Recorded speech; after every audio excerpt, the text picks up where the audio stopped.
Kannada big boss ಅಭಿಮಾನಿಗಳಿಗೆ ಹಾಗೂ ನನ್ನ ಪ್ರೀತಿಯ ವೀಕ್ಷಕರಿಗೆ ನನ್ನ ಹೃದಯಪೂರ್ವಕ ನಮನಗಳು.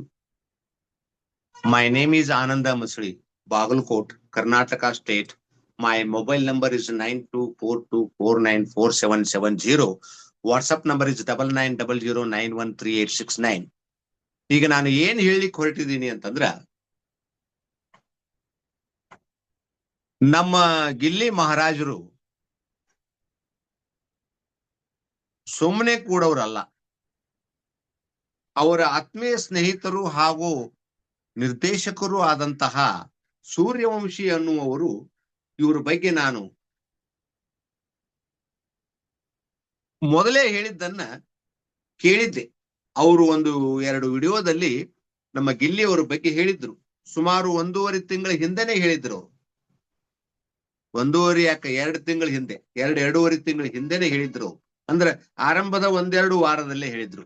ಏನ್ ಹೇಳಿದ್ರು ಅಂದ್ರೆ, ಗಿಲ್ಲಿ ಇನ್ನೂ ಆಟ ಆರಂಭನೆ ಮಾಡಿಲ್ಲ, ಅವನ ಹತ್ರ ಬಹಳಷ್ಟು ಅಸ್ತ್ರಗಳು ಅದಾವು.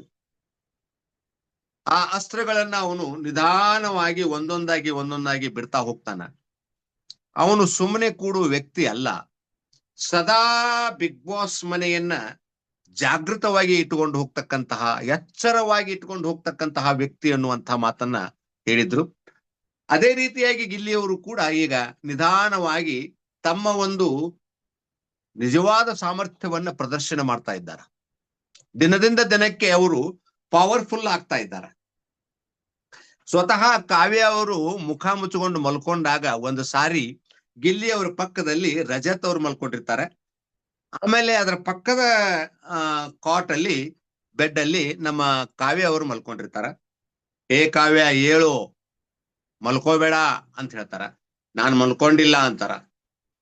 ಏ ಇಲ್ಲ, ನೀನು ಮುಖದ ಮ್ಯಾಗಿನ ತೆಗಿ, ಅದು ಹೊಚ್ಕೊಂಡಿದ್ ತೆಗಿ, ಅದನ್ನ ನನಗೆ ಫೇಸ್ ತೋರ್ಸು ಅಂತ ಹೇಳ್ತಾರೆ. ಯಾಕಂದ್ರೆ ಎಲ್ರು ಎಚ್ಚರವಾಗಿರ್ಬೇಕು, ನಿದ್ರಿ ಮಾಡಬಾರ್ದು ಅನ್ನೋದು. ಆಮೇಲೆ ಹೆಜ್ಜೆ ಹೆಜ್ಜೆಗೂ ಎಷ್ಟು ಸಾಧ್ಯವೋ ಅಷ್ಟು ನಮ್ಮ ಶಕ್ತಿಯ ಪ್ರದರ್ಶನವನ್ನು ಮಾಡ್ಬೇಕು, ಕಂಟೆಂಟ್ ಗಳನ್ನು ಕೊಡ್ಬೇಕು ಅಂತ ಗಿಲ್ಲಿ ಅವರಿಗೆ ಹಪಾಹಪಿ. ಅವರಿಗೆ ಬಿಗ್ ಬಾಸ್ ಅನ್ನ, 12ನೇ ಬಿಗ್ ಬಾಸ್ ಅನ್ನ ಅತಿ ವಿಶಿಷ್ಟವಾಗಿ ತಗೊಂಡು ಹೋಗ್ಬೇಕು, ಎಲ್ಲರೂ ಮೆಚ್ಚಬೇಕು. ಅಷ್ಟೇ ಅಲ್ಲ, ಯಾರು ತನ್ನನ್ನ ಪ್ರೀತಿಸಿ ಒಳಗ ಕರ್ಕೊಂಡ್ ಬಂದಾರಲ್ಲ, ಕಿಚ್ಚ ಸುದೀಪ್ ಅವರಾಗಿರ್ಬೋದು ಅಥವಾ ಕನ್ನಡ ಕಲರ್ಸ್ನವರಾಗಿರ್ಬೋದು, ಅವರಿಗೆ ಸರಿಯಾದ ನ್ಯಾಯವನ್ನು ಒದಗಿಸ್ಬೇಕು ಅನ್ನುವಂತ ಹಪಾಪಿ ಅವರಿಗೆ.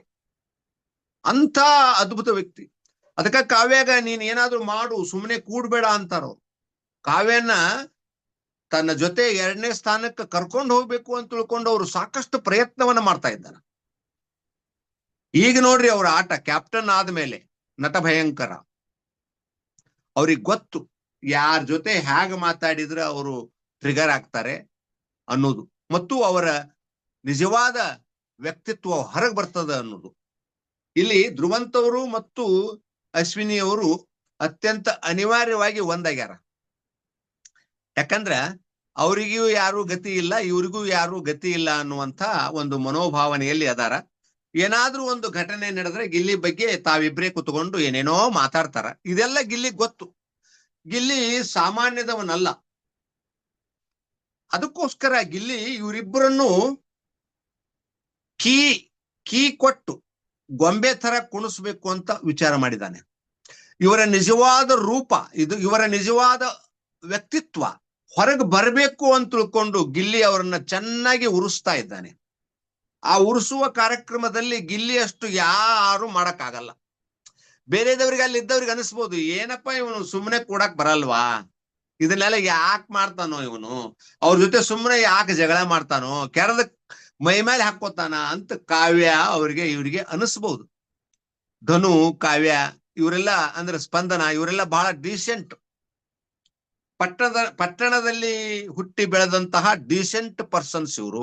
ಆಮೇಲೆ ಕಲರ್ಸ್ ಕನ್ನಡದಲ್ಲಿ ಕೆಲಸವನ್ನ ಮಾಡುವವರು ಇವರಿಗೆ ಇದ್ರ ಬಗ್ಗೆ ಸರಿಯಾದ ಜ್ಞಾನ ತಿಳುವಳಿಕೆ ಇಲ್ಲ, ಗಿಲ್ಲಿ ಯಾಕೆ ಹಾಗೆ ಮಾಡ್ತಾನ ಅಂತ.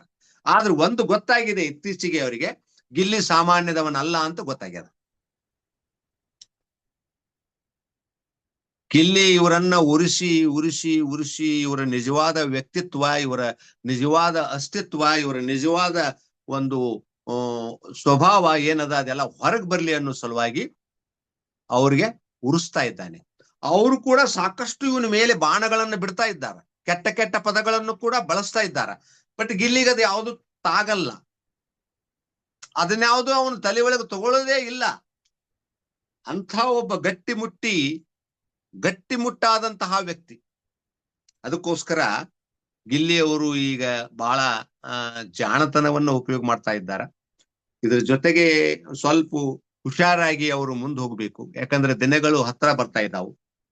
ಅದಕ್ಕೋಸ್ಕರ ದಯವಿಟ್ಟು ಗಿಲ್ಲಿಗೆ ಸಪೋರ್ಟ್ ಮಾಡ್ರಿ, ಗಿಲ್ಲಿ ಅವರಿಗೆ ಓಟ್ ಹಾಕ್ರಿ, ಗಿಲ್ಲಿ ಅವ್ರನ್ನ ಗೆಲ್ಸು ಕಡೆ ಗಮನವನ್ನು ಕೊಡ್ರಿ ಅಂತ ಹೇಳ್ತಾ ನನ್ನ ಈ ವಿಡಿಯೋವನ್ನ ಇಲ್ಲಿಗೆ ಮುಗಿಸ್ತಾ ಇದ್ದೀನಿ sir. Thank you sir, thank you very much.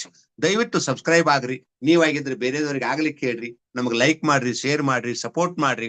Comment box ನೊಳಗೆ ನಿಮ್ಮ ಅಭಿಪ್ರಾಯಗಳನ್ನ ಹಾಕ್ರಿ. ನಾವೇನಾದ್ರೂ ತಪ್ಪು ಮಾತಾಡಿದ್ರೆ ಹೇಳ್ರಿ, ನಾವು ಅದನ್ನ ತಿದ್ಕೊಳ್ಳಿಕ್ಕೆ ತಯಾರಿದೀವಿ.